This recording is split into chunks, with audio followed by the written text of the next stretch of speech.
Fala galera, tudo beleza? Quer aprender história a partir de filmes? Toda quarta-feira, no horário das 18 horas, horário de Brasília, você acompanha o filme e o debate na íntegra no canal da Twitch TV e na quinta-feira tem vídeo novo aqui no canal do YouTube.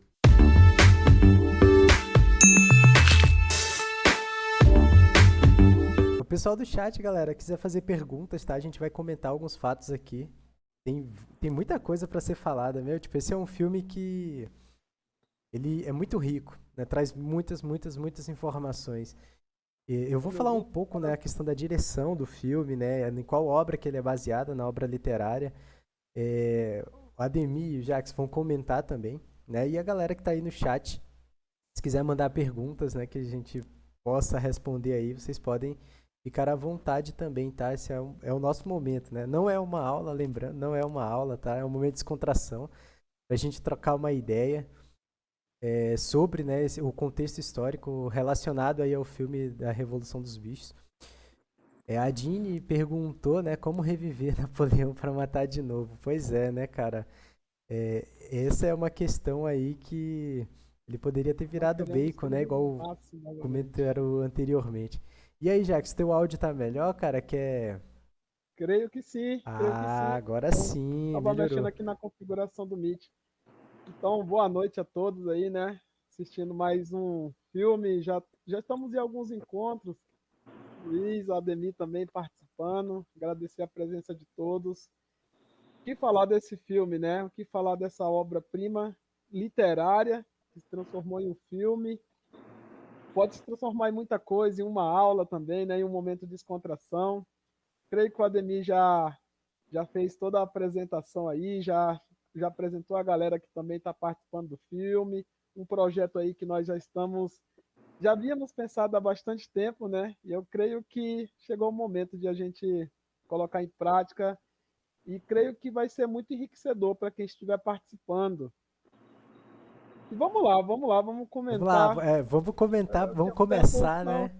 Porque tem muita coisa para ser falada. Tipo, é muita mesmo, assim. A gente fica fazendo as observações, né? Assistindo o filme, aí faz umas anotações aqui, umas anotações ali, e percebe que tem muita coisa que acaba se encaixando aí no contexto histórico e que tem que ser falada, né? Tipo, a gente não pode ficar esperando, será que isso faz sentido com aquilo, ou coisa do tipo, né? Então, essa é uma obra que faz muito sentido aí com a história, com o contexto histórico.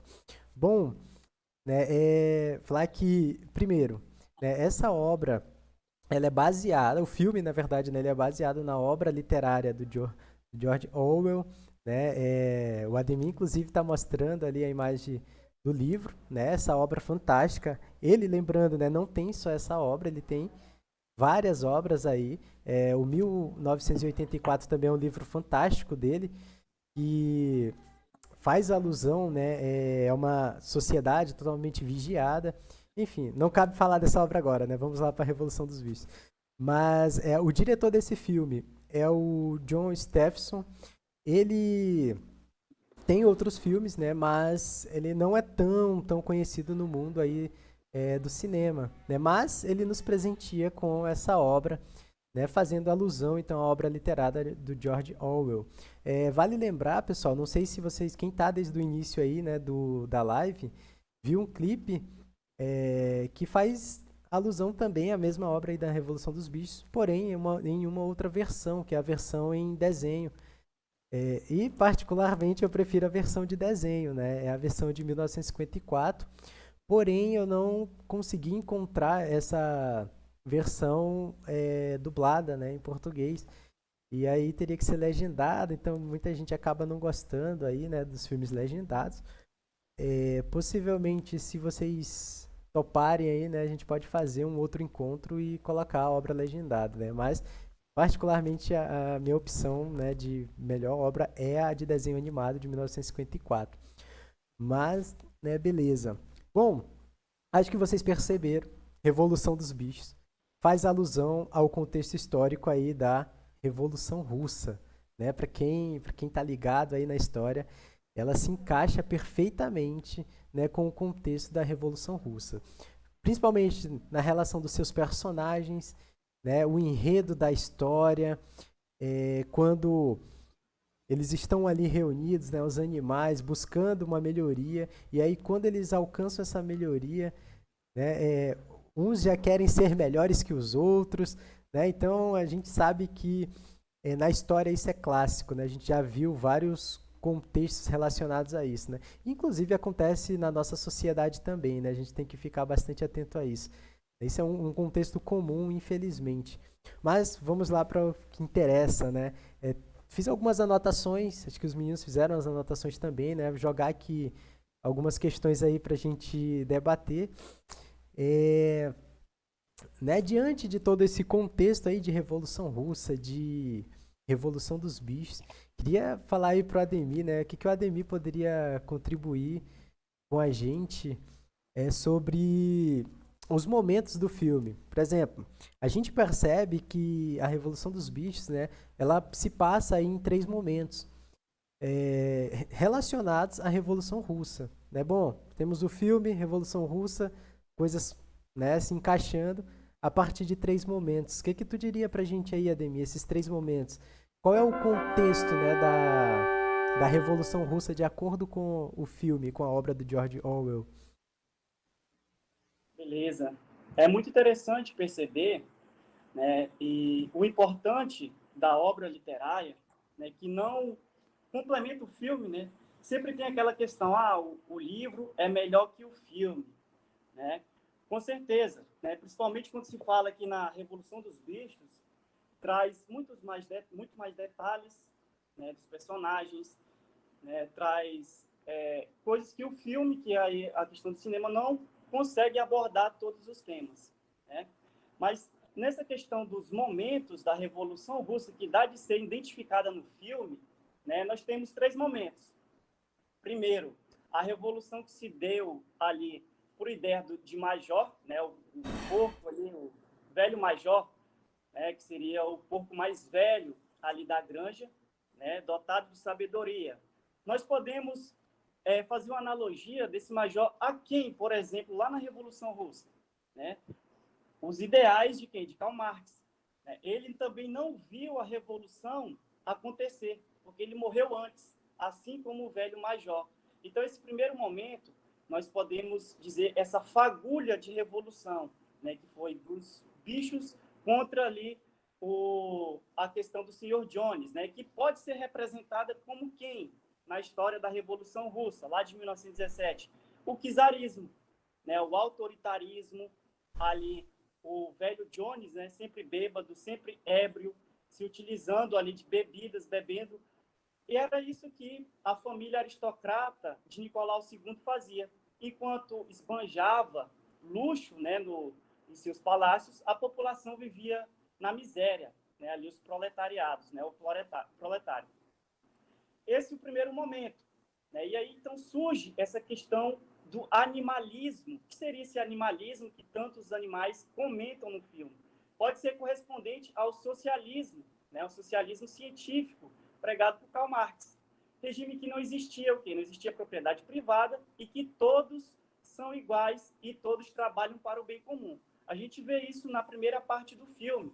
Inclusive, colocam lá os mandamentos, né? Que esses mandamentos eles vão ser deturpados ao longo do filme e ao longo do livro também. Beleza, primeiro momento. Segundo momento, nós temos aí a disputa de poder, né? Já avançou a ideia ali socialista e aí vai ter uma mudança drástica, né? Ali o snowball, que no livro é o bola de neve, né? A gente pode assimilar essa disputa entre 2 revolucionários, entre 2 ali personagens da Revolução Russa. O primeiro, bola de neve, que seria o Leon Trotsky, e o Napoleão, né, que a gente pode fazer uma analogia com o Joseph Stalin, né, que se torna, na verdade, um ditador, um autocrata, ali um ditador, e vai dar início, né, ali a gente vai ver a questão do stalinismo, que tem até um livro, né, que eu vou indicar para vocês, que é da coleção Primeiros Passos, né? Inclusive, os professores da Uni, eles passam para a gente, do José Paulo Neto, o que é stalinismo, que é justamente essa deturpação do socialismo, que ele vai trazer aí uma questão ditatorial, totalitária, no caso, né? Então, a gente vai ter esse segundo momento, a expulsão do Bola de Neve, que vai ocorrer, fazendo a analogia com a Revolução Russa, o Trotsky, ele é exilado, ele vai sair, né, para que não morra, né, na Rússia, só que em 1940, né, a mando de Joseph Stalin, ele é morto, ele é assassinado. Né? Então, ocorre basicamente essa metáfora aí, né, dessa disputa de poder entre Bola de Neve e o Napoleão, que ocorreu também na Revolução Russa. E o terceiro momento, que com o passar ali do tempo, né, Napoleão ele vai se tornando cada vez mais despótico, né, e passa a adotar atitudes humanas, né, atitudes, ou seja, ditatoriais, aquilo que no começo do filme e no começo do livro, que era a questão da igualdade, e sem ocorrer a propriedade privada, a gente vai ter já uma mudança, né? Isso a gente pode fazer comparação com a NEP, com os planos quinquenais posteriormente, né? Quando se fala na construção ali do moinho, por exemplo, né? Aquilo era para quê? Para acelerar a produção, para ter energia elétrica ali na granja, coisa que os planos quinquenais tinha como pressuposto, que era acelerar a industrialização na Rússia. E lembrando que a Rússia, né, ela demorou a se industrializar. Ainda tinha 80% da sua economia voltada para a agricultura, muitas pessoas ainda eram analfabetas, então isso dificultava ali o processo evolutivo na questão social e econômica da Rússia. Né? E aí, no final do filme, né, que é esse terceiro momento, é quando que já era impossível distinguir quem era homem e quem era porco, que inclusive é a frase final do livro. Né? Então, esses são os três momentos aí da obra e do filme, né? Que a gente pode trazer mais outros elementos para a abordagem. Né? Então, esses são os três elementos aí, Luiz. Eu posso complementar só uma pequena fala aqui. Pode, claro, fica à Final. vontade. É importante também, né, a gente destacar que esse stalinismo ele ganha muita força, principalmente durante a Segunda Guerra Mundial, né, quando a Rússia estava ali já aliada aos regimes democráticos, como a França, a Inglaterra, os Estados Unidos. Então, aquela tentativa de tomar a Granja dos Bichos, que foi uma pressão das próprias forças democráticas, né, acabou se tornando depois uma grande aliada da própria Rússia dentro de um contexto histórico, né? Por quê? Porque o inimigo comum que eles tinham naquele momento durante a Segunda Guerra Mundial era a Alemanha. Então, essa negociação que acelerou o processo de industrialização da própria Rússia está relacionada à entrada de capital estrangeiro de países, né, capitalistas, formando essa aliança entre as potências europeias, França, Inglaterra e americanos, Estados Unidos, com a própria União Soviética durante a Segunda Guerra Mundial. Né? Naquele momento eles tinham algo em comum, que era uma rivalidade muito grande com a Alemanha. Interessante, né? Inclusive, o contexto do filme ele se passa num determinado período, mas ele nos possibilita a pensar já sobre o pós, né? O pós-período, aí, o pós-recorte histórico relacionado ao filme, né? Que é quando, de fato, nós já vamos ter aí o governo de Stalin, né? Tem várias perguntas aqui no chat, né? Se eu não me engano, já marquei 3 perguntas aqui, a gente vai tentar responder, tá? Essas perguntas aí mais para frente. Desde já quero dar as boas-vindas à professora Línia, né? Professora da Uni, professora doutora. Então, assim, a gente fica, né, agraciados aí por sua presença, professora. Seja bem-vinda, né, em nome aí do canal, né? Esse é um projeto que a gente está levando para frente toda semana, fazendo análise de filmes, né, relacionando o contexto histórico com os filmes, né? Então, seja bem-vinda. Bom, fazendo ainda outra relação, né, algumas coisas que tu citou, Ademir, eu percebi que tu falou alguns nomes que não condiz, né? Parece que com o filme. Por exemplo, o nome dos personagens mesmo ali, né? Deixa eu ver, tipo assim, a gente vai ter o porco aí que tu citou que é o Bola de Neve, e no filme ele acaba citando que é o Snowball, né? O cavalo. Que é o nome em inglês, né? Sim, o cavalo aí, né? Que é o Sansão. O Que é o Sansão, boxer, né? que é o boxer, né? Então ele acaba fazendo essa troca, talvez algumas pessoas não, tipo assim, que não conheçam, né, a obra, o livro, não compreendam, né, do que, tipo, ele tá falando de quem mesmo, né? Será que é o mesmo lá do filme? Então, é só pra galera perceber aí essa troca de nomes, né? Que é importante, né? Muito importante. Bom, interessante esses três momentos que tu citou, hein? Fazer um aqui pro Jackson. Jackson, né, a gente tem aí no início do filme, né, se passa realmente no início, também fazendo alusão à Revolução Russa, a representação do czarismo, né? De que forma que ocorreu aí a queda do czar na Rússia, né? Ou também como é chamado czar, né? Como que se deu a queda dele e que alusão tu poderia fazer com o filme? Sim, uma pergunta muito boa. Vamos lá, vamos tentar responder essa pergunta de uma forma bem direta.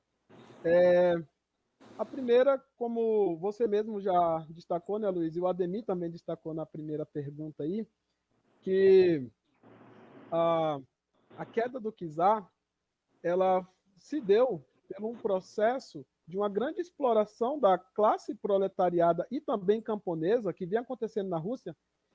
Houve um ensaio, né, em 1905, de uma possível revolução, depois de uma guerra entre Rússia e Japão, né, a Guerra Russo-Japonesa.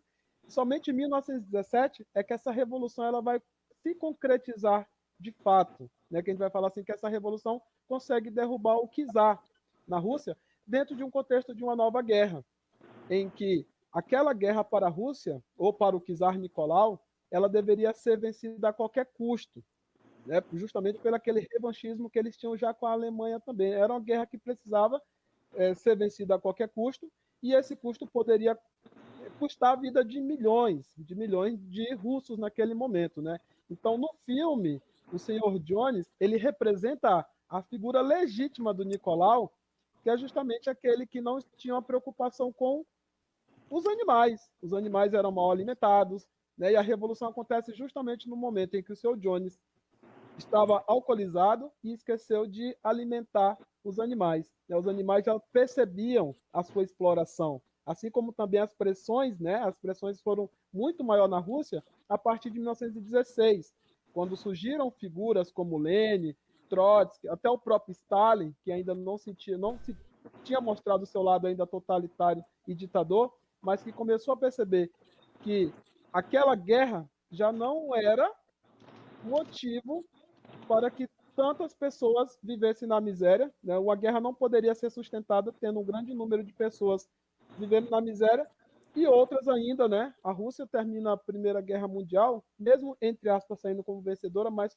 foi o país mais atingido pela guerra, foi o país que teve mais baixas e percas humanas também, né? Então, a relação entre a própria Primeira Guerra Mundial com a Revolução Russa, ela deixa bem claro esse lado que eram da própria monarquia, né, absolutista russa, com uma pouca despreocupação com o povo, tanto da cidade quanto do campo. E aí, como o Ademir mesmo salientou, né, quando ele acabou apontando um fato quando a Rússia ainda naquele momento, 1917, era totalmente voltada ainda para a atividade do campo, o espaço também que o filme passa é em uma fazenda, fazendo essa assimilação com o próprio contexto histórico que a Rússia vivia antes da aplicação, antes da Revolução Russa e dos planos quinquenais que tinha como objetivo o aceleramento da industrialização russa, né?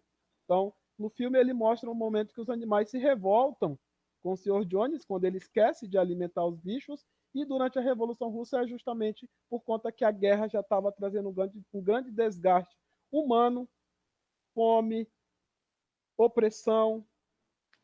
As revoltas já vinham acontecendo também, né? Várias revoltas já vinham acontecendo, e existia um grupo formados por os bolcheviques e os mencheviques, que já discutia sobre a queda do czar, mas tinha um lado importante, se era a continuidade ou não da Rússia na guerra naquele momento. E é somente em outubro, depois que os bolcheviques tomam o poder, é que Lenin tira a Rússia da guerra, né? E acaba cedendo às pressões alemãs. Real, muito interessante essa análise aí, né? Para a gente entender bem do que realmente está falando aí, né? Esse início da Revolução dos Bichos, o início, de fato, ali da Revolução Russa, né? A Rússia que acaba entrando na Primeira Guerra Mundial e acaba saindo antes de encerrar a guerra e sai com muitas baixas, sai num cenário, né, totalmente difícil ali para a situação que ela vivia naquele momento, né? Vários problemas internos e ela tendo que, né, desenrolar tudo isso, né? E a história vai nos mostrar aí tudo que de fato aconteceu dentro desse período, né? Mas muito interessante, já que essa tua análise, né? A gente consegue de fato entender bem aí como que se deu esse processo. Bom, outra pergunta aqui, né, para vocês aí que estão acompanhando, inclusive o pessoal do chat, tá? Relembrar mais uma vez, se quiserem mandar suas perguntas, só fiquem à vontade, tá? Eu tô anotando aqui, eu anotei a pergunta do Antônio, né? Teve aqui a Andrea também que fez uma pergunta aqui, né? Então eu tô anotando, tá? A gente vai responder essas perguntas no final, só fazer essa análise bem rápida aí. Bom, nós vimos ali os personagens dentro do filme, né, os animais, e eles representam, né, de fato, pessoas aí no contexto da Revolução. Já foi falado, alguns já foram citados, mas eu queria salientar aqui, né, mais outros personagens aí que cita tanto na obra do George Orwell, né, quanto aqui no filme, que cada um tem um significado dentro do contexto histórico, né? Eu queria que vocês falassem aí quem é quem. Assim, o porco, por exemplo, o porco que morre no início, né? Quem é ele?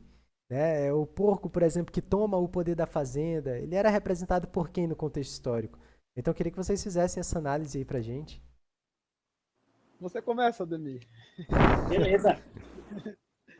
Então, lá no início, né, a gente viu, primeiramente, o velho major, né, ali, que é o porco mais antigo da granja. E aí a gente viu que ele traz um ideal, né? Ele fala que sonhou e reúne os animais e ele fala um pouco do seu sonho, né? A ideia de revolução, né? E esse velho major, como eu comentei anteriormente, ele pode ser apresentado como as ideias de Karl Marx, né? Porque Karl Marx também não viu a Revolução Russa, né? Escreveu suas obras, o Manifesto Comunista, o Capital, que é uma obra-prima, né, para entender como funciona o capitalismo, para que ele tentasse fundar uma sociedade, uma nação socialista, né? Ele morre, só que aí, 8 anos após a sua morte, esse livro chega num jovem entusiasta, né, na Rússia, Vladimir Ilyich, né, conhecido como Lenin, né, adotou esse nome justamente para fugir ali dos cossacos, que era a polícia, a guarda fiel do czarismo, né, principalmente ali no Nicolau II, que é a época do Nicolau II.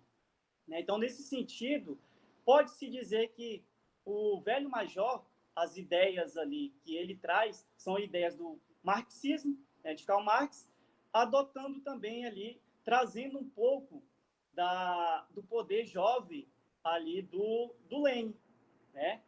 E mais adiante a gente vai ver no filme, né, chamado de Snowball, né, que no livro é o Bola de Neve. Eu acho que Snowball é a tradução literal, né, aí de Bola de Neve, que também é um porco. Daí eu vi até um comentário, né, uma pergunta aqui nos comentários, por que é o porco como ali os líderes da revolução? O porco, ele é o quarto animal mais inteligente do mundo, né? Fica atrás apenas dos seres humanos, né? Se eu não me engano, dos chimpanzés e dos golfinhos. Eles conseguem resolver pequenos quebra-cabeças, por exemplo, né? E tem uma memória muito boa. Então, por isso que o porco é retratado ali como os líderes ali da revolução, né? E os líderes ali que a gente pode fazer referência com os personagens da Revolução Russa. O Sansão, né, traz ali também o Sansão no livro, e no filme é o boxer, né, que é o cavalo mais fiel ali. Eu creio, na minha ideia, seria o proletariado, aquele proletariado fiel ao ideal, né, que trabalha diuturnamente, né, ali vende na verdade é explorado, né, sua força de trabalho diuturnamente, já na fase, né, a gente pega já a fase do stalinismo, que ele trabalha, ele é um corpo dócil, né? Ele serve o Estado, ele serve a Stalin até apenas quando a sua força é vital. Quando ele fica fraco, adoece, quando ele se machuca, no caso do filme, ele é o quê? Descartado. Lembrando que o stalinismo, ele descartava, né, aqueles que não era mais benéfico para o regime e também os opositores, né? Só lembrar aí do regime dos gulags ou gulags, né, que aqueles que eram opositores eram levados, eram inclusive exilados. Vários artistas, escritores, pintores foram exilados, né? Acho que um dos principais, né, que é mais conhecido, foi o Dostoiévski, né, um grande escritor russo que foi exilado na Sibéria, né? Então, e aí temos outros personagens. Quer comentar alguns outros? Senão vou falando aqui. Acho que eu Né? dou o valor do Jacques falar Empolgando, aí pode comentar os outros. sobre o Napoleão, né? Quem era o Napoleão e que contexto que ele se enquadrava aí. O Garganta, né? Também acho que é um personagem aí também que é muito importante, né? De ser abordado também. Fala aí, Jacques, pra gente, quem eram esses personagens, né? O Napoleão, ele é a grande representação do próprio Stalin, né, do poder do stalinismo após a morte de Lenin. Lembrando também que Lenin acaba morrendo em 1924 e posteriormente vive uma disputa, vai ter uma disputa pelo poder, né, e sobre o encaminhamento da revolução, justamente entre Trotsky e Stalin. Stalin ali é representado pelo Napoleão, né, e o nome, eu creio que faz algum sentido também, tem alguma relação histórica com o próprio Napoleão, que foi, né, para muitos é considerado o traidor da Revolução Francesa, né? Então, o Napoleão ele é uma grande representação, ele é uma grande representação de Stalin pelo seu ar autoritarista, as próprias leis que são criadas nas granjas dos bichos, né, que veio do ideal do próprio senhor major, elas vão sendo deturpadas com o passar do tempo, né? Principalmente essa deturpação do próprio direcionamento do que seria do que foi a Revolução Russa, tendo como liderança Lenin e depois com Stalin, vai haver algumas mudanças, inclusive em alguns planos econômicos, em alguns planos políticos, que fica bem claro, né? O Gargantua, ele é a representação daquele funcionário, do funcionário do alto escalão, como uma espécie de primeiro-ministro, que está ali para defender a todo custo os ideais do seu líder, né, do seu governante, responsável também por garantir a propaganda. É importante lembrar que dentro dos regimes totalitaristas, não só na Rússia, mas na Alemanha, na Espanha, né, em Portugal, a propaganda sempre foi a alma do negócio político, né? Você ter o poder de convencer o público, as pessoas, de que o que você está fazendo era para o bem, que todo sacrifício ele é necessário para que você alcance um estado maior, faz com que o Garganta se transforme nesse responsável por manipular o que a gente chama dentro da história, né? A gente utiliza a palavra que é aquele que utiliza palavras para fazer a sua massa de manobra, né? Ter aquelas pessoas que se convençam que todo sacrifício é necessário para o bem. E aí eu não quero me adiantar, mas deixar bem claro aqui que quando as próprias as leis ali, né, os mandamentos vão sendo deturpados, isso mostra muito bem a própria política de Stalin, que deixa de seguir os ideais da revolução para se preocupar com seus próprios interesses. Lembrando que durante a União Soviética, né, nós não podemos deixar de falar nisso, que uma grande classe de burocratas se beneficiaram, enriqueceram, né, em troca da exploração dos trabalhadores que não conseguiam enxergar, ou que achavam que, por serem líderes de uma revolução, eles mereciam realmente ser tratados de uma forma melhor, deveriam ser mais iguais que os outros. Né? Eu queria destacar esses dois personagens aqui, que são centrais no filme. Eu senti falta nesse filme da Quitera. A Quitera, que é também, né, uma égua que é muito amiga do boxe, né? Que no caso, que no livro nós chamamos de Sansão. A Quitera era aquela proletária que conseguia enxergar, que conseguiu perceber que os ideais do marxismo, do socialismo, né, ou até mesmo os ideais que foram implantados por Lenin, eles estavam sendo deturpados conforme Napoleão ia se tornando cada vez mais, né, essa forte liderança e ao seu lado tinha o poder de persuasão. E outros são os cachorros, né? Os cachorros ali, os cachorros ferozes, lembra muito bem a polícia, a KGB, né, a Polícia de Inteligência, que trabalhava em favor do próprio Stalin e que foi responsável, inclusive, também por encontrar, né, o Bola de Neve e assassiná-lo, como aconteceu com Trotsky. Durante a Segunda Guerra, Trotsky foi encontrado, né, foi encontrado em exílio no México, México, né? no México, onde ele foi morto, né, a mando de Stalin. Sempre o Stalin procurou também, dentro da sua propaganda, fazer uma espécie de uma caveira de Trotsky, né, de que as ideias de Trotsky não era ideal para aquele tipo de revolução. E aí, o que eu estou agora falando do filme mesmo aqui, só para destacar, que Stalin procura, né, no final do filme ele fala, agora nós vamos também produzir armas, né? Isso já está dentro do contexto da Segunda Guerra, da Guerra Fria, melhor destacando, que é o momento ali que a Rússia está competindo diretamente com os Estados Unidos, que nós chamamos dentro de uma corrida armamentista, né? Mostrando o seu poder militar para não deixar com que os regimes democráticos, né, o que nós estamos chamando também do capitalismo, a ideologia capitalista, não consiga adentrar dentro do território da União Soviética, mas também procurando, né, fazendo com que não se torne uma ameaça, não se torne uma ameaça para os seus aliados. E aí a gente pode pensar no Pacto de Varsóvia. O Pacto de Varsóvia, que era um pacto militar que a União Soviética procurava fazer com seus aliados, fortalecer militarmente. Bem colocado, né? Inclusive, gente, como eu falei, esse é um filme que, a partir da obra, então, aí do George Orwell, né, a gente consegue tirar muitas e muitas análises, né? Não dá pra ficar ali, tipo, só fazer abordagem de um ponto e ficar por aquilo mesmo, né? É um contexto aí muito grande que, se deixar, a gente vai ficar falando aqui a noite inteira. Que é muito importante, né? Tem coisas que não dá pra gente deixar de comentar, né? Um fato que tu acabou comentando aí, Jax, que eu, inclusive, eu ia fazer, né, uma pergunta nesse sentido aí depois, mas que tu já comentou, era a questão da propaganda, né? A propaganda nos regimes totalitários, ela é fundamental para, inclusive, distorcer também notícias, né? Nós percebemos que isso foi comum nos governos totalitários, tanto aqui no Brasil, né? O governo de E Getúlio para Vargas imortalizar o aí, personagem, né? com certeza, o culto ao líder, né? A gente vai ver que isso vai acontecer na Alemanha nazista, vai acontecer aí, né, no regime de Stalin.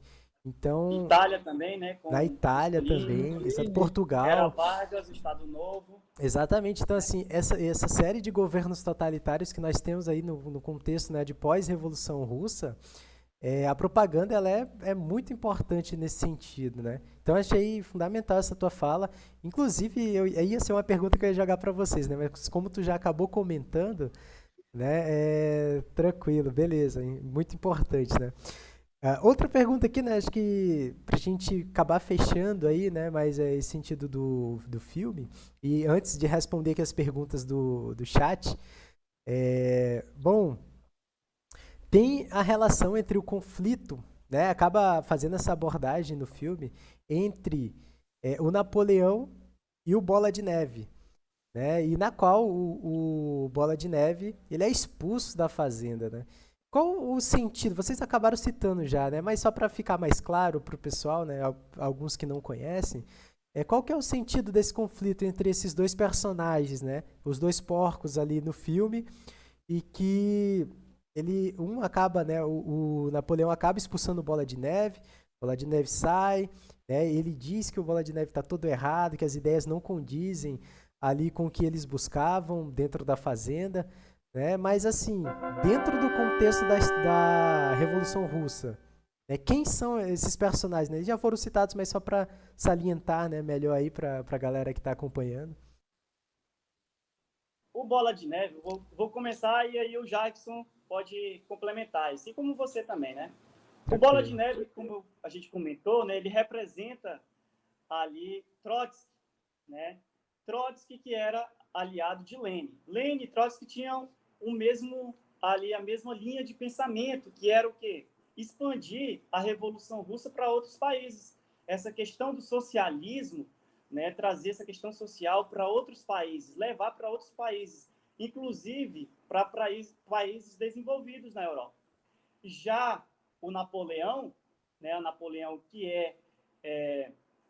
aí a analogia do Stalin, não. Ele queria que o socialismo fosse empregado apenas na Rússia, né?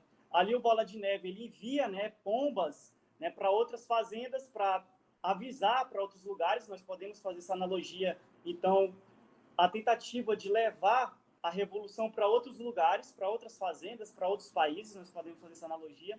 Já o Napoleão queria o quê?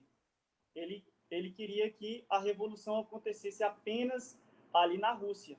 Então, essa linha de pensamento ideológico diferente já começa a surtir ali um burburinho de brigas internas, né, que ocasionou possivelmente na morte do Bola de Neve e que ocasionou na vida real a morte do Trotsky, né? Ele foi banido da União Soviética, ele teve que sair, senão ele iria ser morto ali naquele momento. E aí, anos depois, em 1940, né, como já foi falado por mim, pelo Jackson, ele foi assassinado a mando, né, de Stalin, né, um espião russo. Ele foi e recebeu aí a pena de morte, né, por discordar, assim como diversos membros ali do Partido Comunista que ainda tinham ideias próximas a de Lenin também foram mortos, foram sacrificados, né, porque como já foi dito, né, foi deturpada essa ideia do socialismo e transformou-se aí na questão ditatorial, totalitária, que foi o stalinismo, né? Então, nesse sentido, né? Quer complementar, Jackson?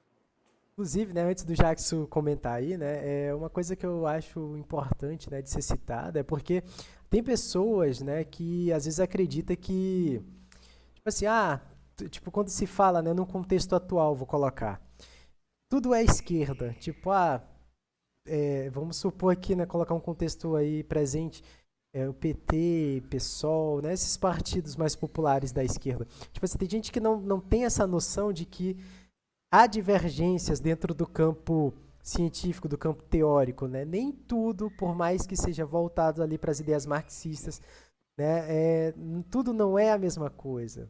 Há divergências, há pensamentos diferentes, há pensamentos que a revolução ela serve para um contexto específico, né, de um determinado país, um contexto aí na qual pode ser abordado para o mundo inteiro, né? Um contexto rural, um contexto para a cidade. Então, há muitas diferenças dentro do campo marxista, né? O campo aí da esquerda. Então, isso é refletido já nesse período da Revolução Russa, né? Inclusive, a gente vai perceber isso no início da Revolução, né? Na diferença, ambos eram do mesmo partido ali, os bolcheviques e os mencheviques, mas, né, ambos tinham ali ideias diferentes de revolução, né? Uns buscavam uma revolução burguesa para depois somente atingir a revolução socialista, enquanto o outro, né, que são os bolcheviques, aí já buscavam atingir uma revolução socialista. Então, desde o início, no próprio partido mesmo, já havia essa divergência, né? Então, esse é um fato que eu acredito que tem que ser salientado também, né? Contribuição, Jackson, fale mais aí para nós. Eu creio que foi respondido, sinceramente, foi respondido, né? Não tem muito o que complementar em relação a essas divergências de ideia, né? Eu ia tocar no ponto, Luiz, que você trouxe por dias atuais, né? Para falar justamente que mesmo havendo direcionamento político, sempre há divergências de ideias também sobre o encaminhamento, né? Em relação ao determinado lugar que você quer chegar. E assim, tanto no filme como na história, ficou bem claro, né? Ficou bem claro que durante a Revolução Russa e dentro do processo revolucionário existiam também ideias diferentes. Talvez Trotsky e o próprio Lenin, né? Que ali onde Trotsky estava mais próximo, eles queriam implantar o ideal de Marx mesmo, né? Que a revolução ela fosse feita de uma forma geral, que o proletariado do mundo inteiro se unisse, né, em favor de uma revolução proletária, né, em favor de que os bens produtivos fossem para quem produzisse ele, né. E Stalin pensava um pouco diferente, acreditava que cada país deveria, por meios próprios, por suas próprias ideias, fazer também o seu processo revolucionário. Então, eu só estou aqui falando um pouco mais do que o Ademir já comentou. né? Esse seja talvez um dos momentos mais cruciais ali depois da morte de Lenin, né? Sem essa figura, como os próprios animais demonstravam ali, né? Sem aquela figura de liderança e essa divisão do poder, isso acaba também dispersando as ideias e grupos. Talvez Stalin, porque tinha naquele momento ao seu lado o poder militar e uma classe mais uma classe ao seu lado que conseguia ter uma questão de maior manipulação. Trotsky foi quem acabou ali, né, sofrendo as penalidades do próprio rumo que a Revolução Russa tomou. Que durante a Revolução era uma figura muito mais conhecida e foi muito mais participativa do que o próprio Stalin, né? Se a gente for pensar ali no ano de 1917 e até mesmo depois da morte do czar, né, em 1821, quando finalmente a Revolução tinha sido feita e a Rússia passa a ser a União das Repúblicas Socialistas Soviéticas, Trotsky era o que estava mais próximo de Lenin do que Stalin. Stalin se torna uma figura mais exaltiva, né, de exaltação, após a morte de Lenin. Ganha maior destaque. Interessante. Bom, acredito que todo o contexto, né, relacionado aí ao filme e ao processo de revolução, acho que foi explicado aí de forma bem fidedigna aí, né, a história e já trazendo, né, algumas curiosidades aí nas quais foram citadas. Agora é o momento do chat, né, responder aquelas perguntas aí que o pessoal fez. Primeiro tem o Antônio Rosa, acho que é Antônio Rosa. Ele fez uma pergunta aqui que eu espero que nós possamos responder aí, né? Ele colocou o seguinte: achei interessante quando o porco fala, o único homem bom já nasceu morto. Ele faz referência a quem? Né? Eu não, particularmente, eu não me recordo dessa frase no filme, né? Não sei se tem no livro, né? Que Tem. eu li o livro já tem um tempinho, então, enfim, vários fatores que eu não estou em casa, então não possibilitaram. Mas se vocês puderem responder, então eu vou. quem que ele faz referência? Até mesmo nos 7 mandamentos lá, né, que eles colocam, é uma negação ao capitalismo, é uma negação à classe burguesa, né? Todos os mandamentos ali que é colocado na Granja dos Bichos é fazendo uma negação ao que era considerado o grande inimigo, né? Como Marx mesmo declara que o capitalismo, esse sistema capitalista, ele só é amigo da burguesia, né? Ele só pode ser amigo da burguesia, não amigo mais de ninguém. Então, o socialismo, ele prega uma sociedade igual, né? E é contra qualquer tipo de sociedade de classes em que haja exploradores e explorados, né? Então, quando eles colocam lá que nem que qualquer ser humano né, qualquer ser que anda sobre 2 pés é inimigo, né? Que não pode vestir roupa, que não pode dormir em cama, lembra a atitude, lembrar, né, o comportamento da classe burguesa, traz a lembrança da classe burguesa, né? Então justamente, né, quando ele fala que o melhor homem nasce morto, é aquele que provavelmente não consiga ser um burguês, né? É uma negação ao capitalismo. Interessante. Acredito que tenha respondido, né, a pergunta aí do Antônio Rosa. Outra pergunta aqui, acredito bem mais simples, né? A Andrea perguntou, eram bonecos ou animais? Realmente eram animais, né? Ele faz uma alusão aí à fazenda, aos animais exclusivamente, né? Como membros principais no contexto revolucionário, os porcos, né? O Ademir, inclusive, citou, né, o fato de que o porco é um dos animais mais inteligentes que se tem, então realmente são animais, né? Outra pergunta, e essa inclusive, né, é muito importante, relacionada aí a uma das frases que acaba encerrando, né, a obra também, que é o seguinte, né, deixa eu ver quem perguntou aqui, foi a Vitória Rafaela. Ela colocou o seguinte: todos os animais são iguais, mas alguns são mais iguais que os outros.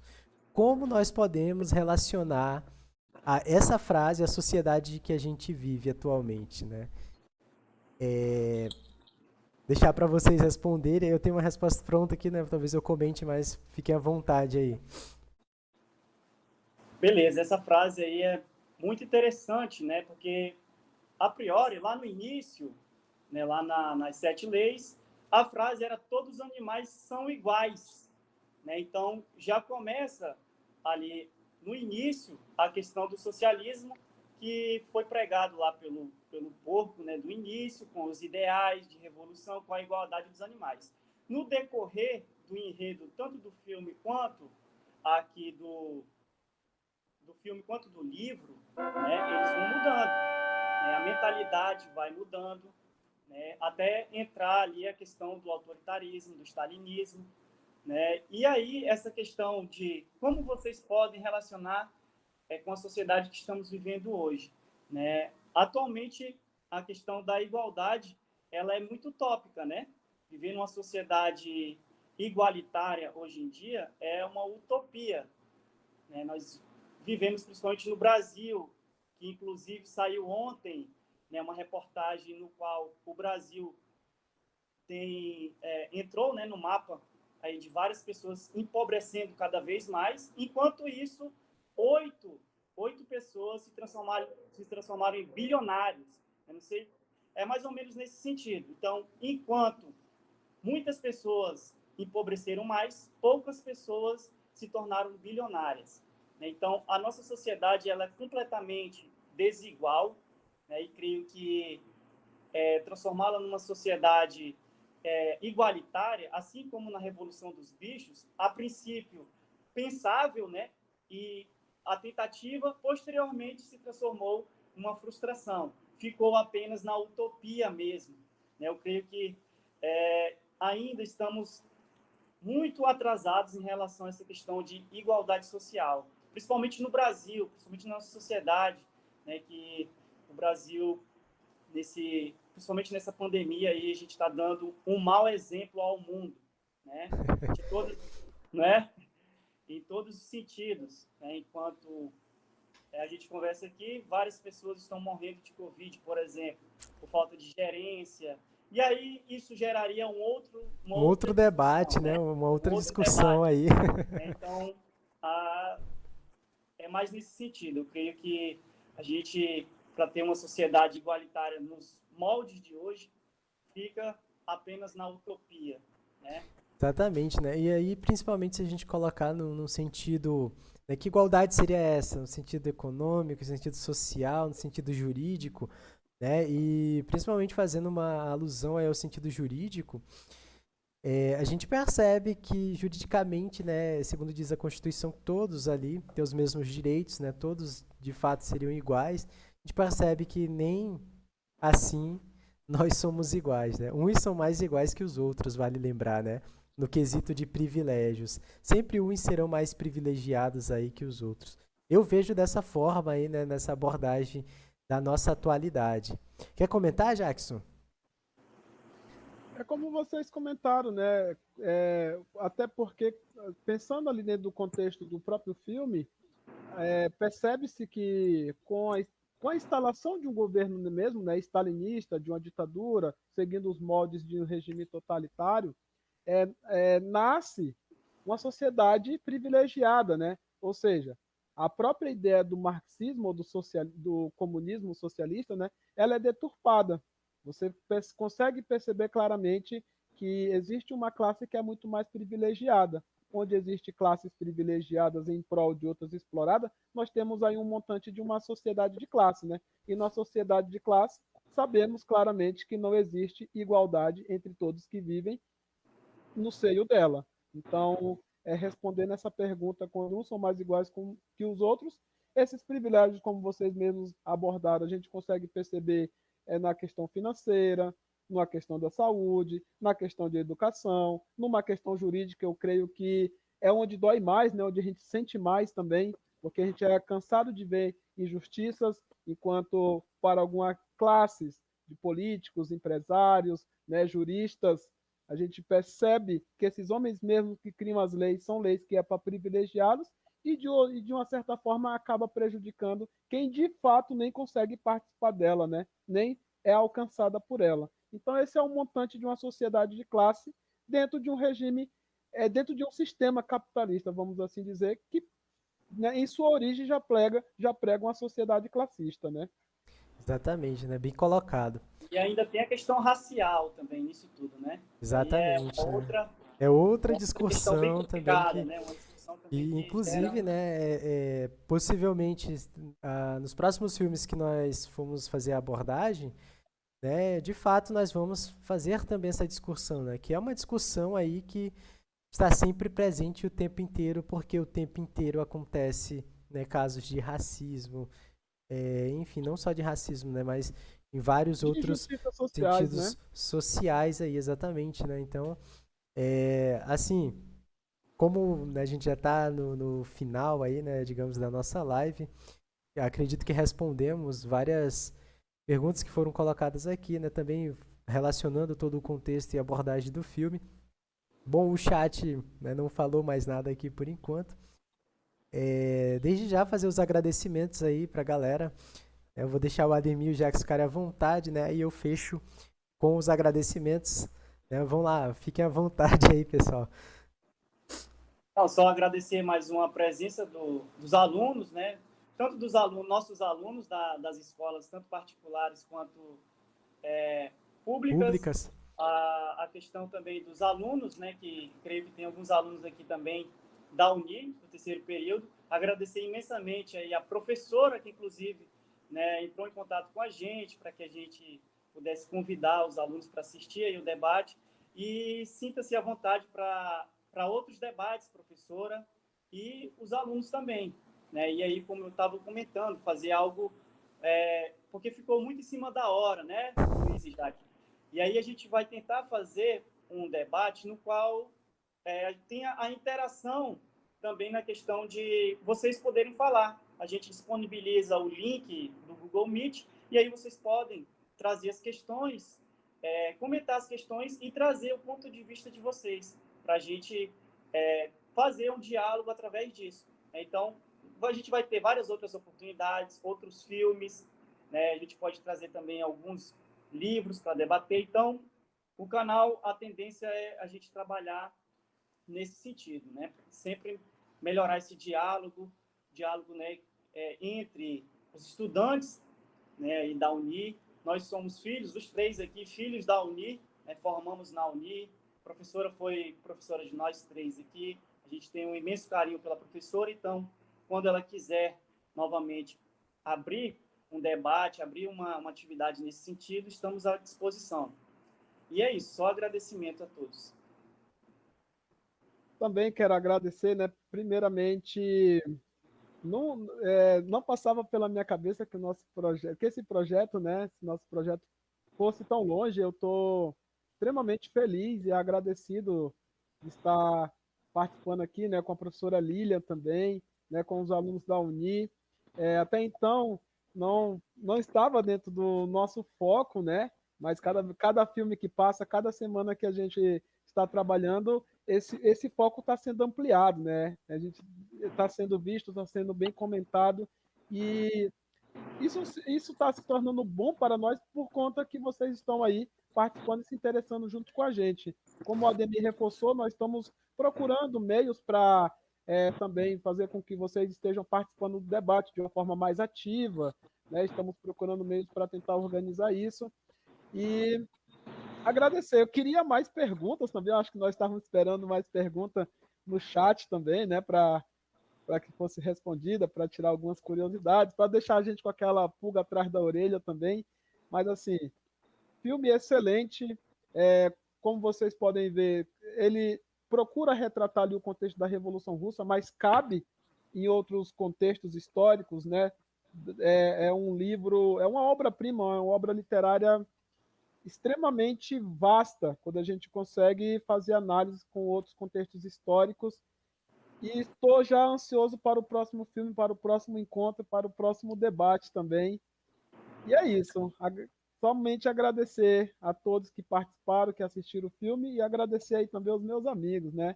Amigos não só de profissão, mas amigos mesmo de irmandade aí, né? Professor Luiz, professor Ademir. E é Mas isso, eu quero já conversar com vocês sobre o próximo. Vamos tá certo. se encontrar de novo. Não, vai ter, né? E desde já avisando pra galera aí que tá assistindo, que tá acompanhando o canal, né? Alguns estão acompanhando desde o início. Lembrando que nós já passamos aí alguns filmes, né? Vou até citar aqui, acho que esse é o sexto encontro, se eu não me engano. Mas O nós já sétimo, né? abordamos. É sexto, sétimo, eu não lembro bem, né? Tá caminhando, tá indo, né? Tipo assim, é o que eu sempre falo pra galera. Tem filme aí pra todo conteúdo de história, né? Até o final do ano, a proposta é estar se mantendo aí de pé toda semana, né? E possivelmente não só com um encontro durante a semana, né? Mas pelo menos uns 2 encontros. A gente está trabalhando na ideia, trabalhando na proposta, né? Para o pessoal que curtiu, né? Que seguiu aí o canal, tá acontecendo toda quarta, tá? No horário de 5 horas da tarde, a gente inicia o filme ali, assiste, depois faz o debate. Vocês fiquem à vontade para participar aí pelo chat, né? Essa ideia de rolar um Meet também é bem possível, então espero que vocês possam tá acompanhando também, né? E aí a gente disponibiliza o link e faz essa troca de informações, né? De uma conversa aí geral. Agradecer aqui em especial, né, pro Galaxy Stream, e ele deu um Prime aí, né? Ou seja, ele fez uma inscrição. Para quem não sabe, a inscrição é paga, né? E isso acaba ajudando aí, fortalecendo o canal, né? Então, assim, sintam-se livres. É de graça, tá? O conhecimento é livre, é de graça. Mas, né, aquele mais caso queiram ajudar o canal, vocês também aí podem estar ajudando. E Luiz, daí é bom tu explicar o porquê de utilizar essa plataforma e não o YouTube. É real. Vou falar disso, né? É porque assim, pessoal, como a gente está trabalhando com filmes, né, tudo isso, se a gente passar lá no YouTube, eles restringem muito na questão dos direitos autorais. Então, assim, tipo, Pode até cair a live. pode né, no caso, cair a pode- live, pode dar ban no canal. Então, uma das alternativas, né, que a gente resolveu fazer foi aqui pela Twitch TV. Ela está sendo utilizada para vários fins, mas o fim principal dela é para transmissão de jogos, né, de games. Eu estava fazendo também transmissão de alguns jogos. Quem quiser também assistir, né, a gente vai estar fazendo aí também. Mas, né, porque a Twitch, por conta, né, dos direitos autorais, aqui é um pouco mais livre, digamos, né? A gente tem mais essa liberdade.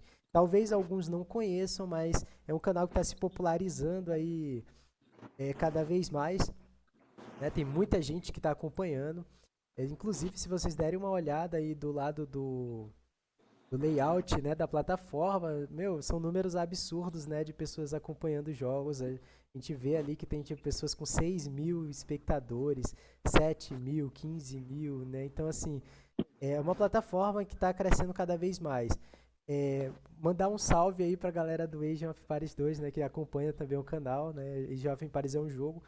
Então, assim, tem muita gente que veio por causa do jogo e acaba pegando o gancho na história, né? Aprendendo um pouco mais. Afinal, é cultura, né? Cultura de graça, né? E, por fim, agradecer a professora Lilian, né? Que está presente, a Vitória Rafaela, Santina, né?